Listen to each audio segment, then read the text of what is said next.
chasing the just won the Olympic trials. You're going on to make your first Olympic team. You threw over 20 meters today. You've been dominant champion for the United States the last few years.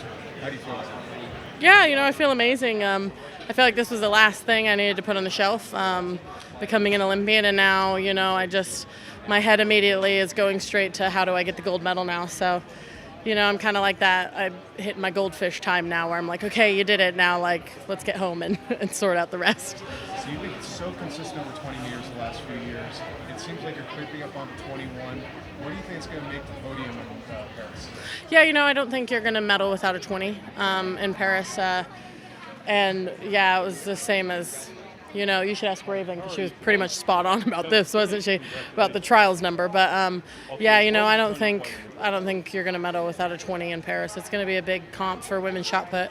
And so I'm just going to be ready to bring it. I'm the most consistent over 20 that's active right now. Have the most throws over 20, so I just need to, show that my consistency means I'm going to have another, a really big one coming soon. So you've gone through a couple coaching changes the last few years. You've been spending most of your time in England training. What's it like when training overseas and then coming back to the U.S. to compete the trials?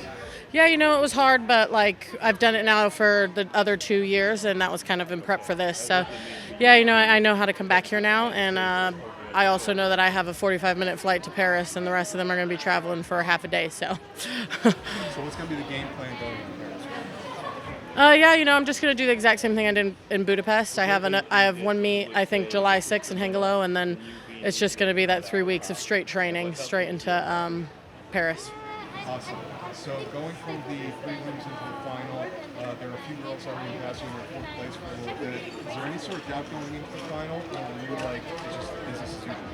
Yeah, so I had this overwhelming amount of nerves. It was a lot of nerves. I was very nervous. I got that 1887 out, and I just remember going to my husband and being like, okay, I feel like I made the final, and I can just go, let's just, work it. And going into the fourth round, he was just like, you know what, you're capable of, just do it. And I remember I stood there and I said, you're a two-time world champion, fucking, act like it, go.